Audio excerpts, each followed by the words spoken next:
and boxing? Yes. Yeah, I was. Oh, well, yes, I was doing both, and that was a mistake.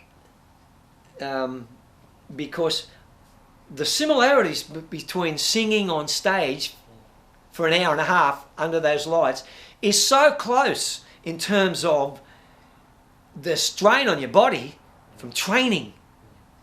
That's about all that is similar with it, unless, you know, some girl's looking at you and her boyfriend wants to take your head off because she is, you know, and that put me in good stead, especially when we were touring.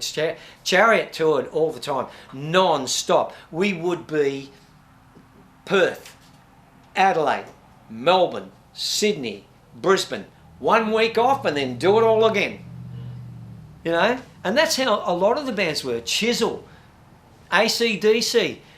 They were doing that. We were all doing that. It was just what you did. And you paid your dues there. And you learned what you could do and what you couldn't do. You learned your limits. You know? And that was brilliant. And the other limits you learned was in the studio.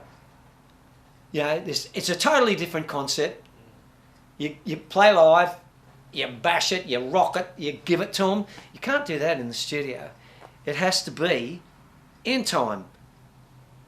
A little more sophisticated, you know. Sounds are important, you know, all that sort of thing. I'll give it to Charles Fisher. He taught me how to sing a melody. When I, you know, it was rock and roll aerobatics up until Chariot, and then Charles would just mould me, you know, because I had a, you know, a head full of rock.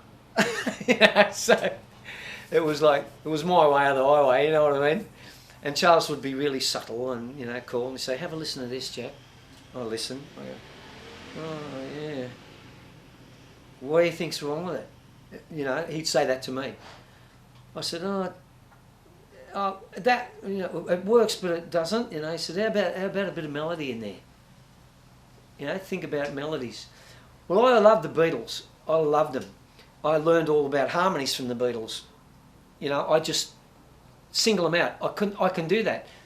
You know, when I'm listening to a song on a record, I'll put the headphones on and I'll say, oh, right, listen to the kick drum. And that's what I'll hear. I'll hear the other stuff, but the kick drum will be my focus. And the snare, and the sound of the snare, the tuning of the snare. Charlie taught me all of that. So when Loppy would be late for recordings, which he always was, because he had a snootful the night before with some hussy, you know, and he didn't know where he was, and he had to get to the studio in the morning, you know. And, anyway, so I tuned his drums once, and Charles is in the office, and John Salika is sitting there, and he's moving the mics, and, you know, and I'm tuning them, you know, duk, duk, duk, and then I just start playing with the headphones on, and I say, can I have some more, you know? And at that time, my knee was pretty bad, but, you know, I'm only going to play for 5-10 minutes. I couldn't play a whole night if you know, my life depended on it.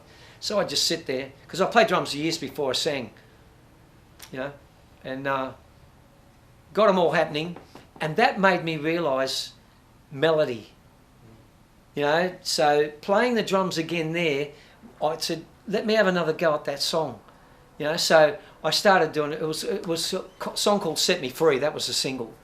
So, you know, I started really basically da da da da da da da da da da da da da da, you know, and I just did it, and then I just refined it a bit more and refined it a bit more, and by the time Charlie came out of the office and sat down and listened to what I'd sung, he said, "That's melody, Jack." I said, "Yeah." I took a leaf out of your book, you know. So Charlie Fisher was a big influence in the studio for me. It was a learning curve. I like learning about vocals, music, presentation, production. You know, it makes or breaks a song. It really does. And those originals I played you, I took all of that, what I learned, and when it was my songs, you know, or co-written with one other person, you know, I would sit in the studio and then we'd get a balance, and then I'd change the sounds. Right? I'd hear the kick drum, I'd hear the snare, that's the wrong kick drum for this song. You know, and I'd try another snare, and you know, like, I'll give you an example. It Keeps You Running, the Doobie Brothers. You know, they've got that phase bass. You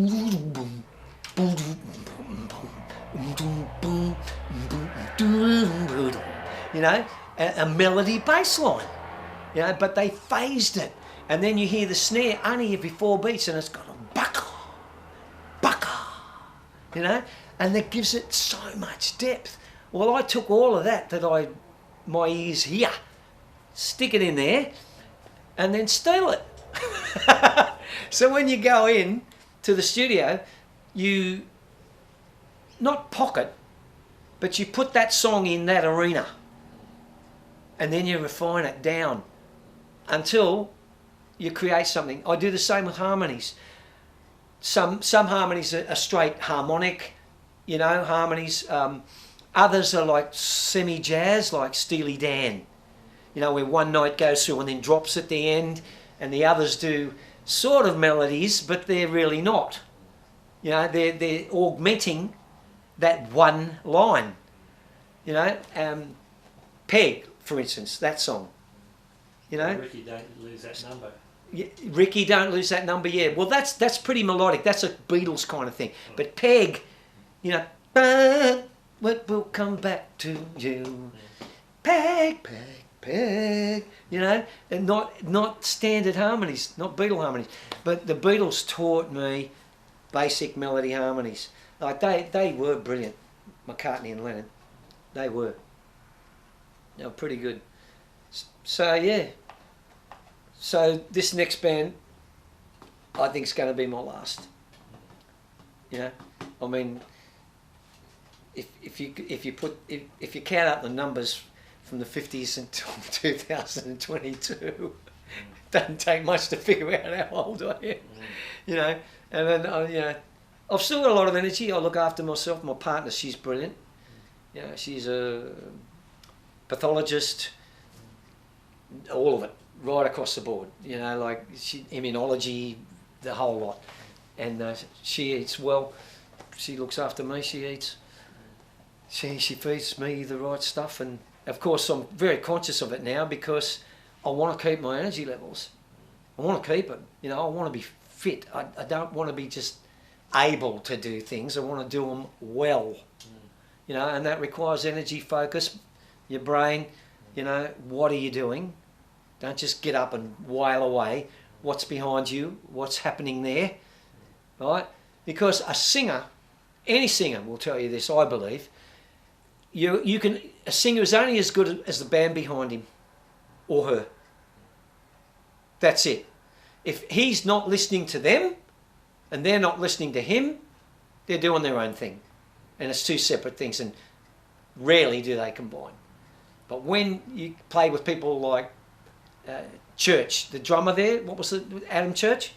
Yeah. And the bass player, I can't remember his name. Great bass player. Reading charts, but playing with feel. You know, and then, of course, Brad. You know, like, fucking Jesus, is there anything he can't play? You know what I mean?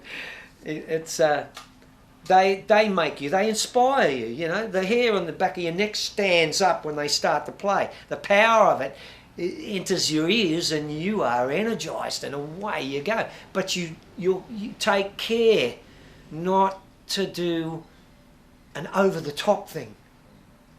Stay with it. That's the force. That's the only force. The rest is singing by yourself, you know, miming to a record or you know, tape or CD, whatever. And I'm a band person. I need that punch behind me, whether it be horns. The Firm was a 10-piece band, you know. I rehearsed those guys twice a week, whether we played or not. And it paid off. It really paid off. I could play you live stuff that sounds like it's in the studio, you know, and it's not even mixed, it's straight from the board, you know. That's what I want to do, you know. I really don't care about the money anymore, you know. It doesn't matter. If I put a band together and those players are great, I'll take no money, you know, just to keep them.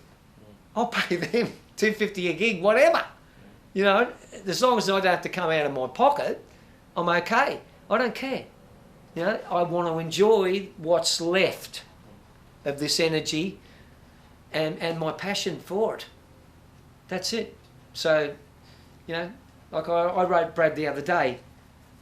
You know, he complimented me, you know, on that night, you know, which really, when I think about it and I listen to it, it's really nothing that special. You know what I mean? What it's got is a vibe, you know, and we've never played together before. So it was kick and go, you know, but it worked. And it was powerful. That's right. It sounded like you'd rehearsed for weeks. Well, we didn't. We had no rehearsal. That's what it sounded like. Yeah. It sounded good. Well, that's because I knew. Brad said to me, I looked at him, I looked at his jelly legs, you know, and I was going to say, come on, get up with us, you know. But when I looked at him, I realised, oh, hang on a minute, you know, he's got a whole thing to do. Just do it, you know. And then he got up. And as soon as he got up, all those guys went to the next level. And I went with them.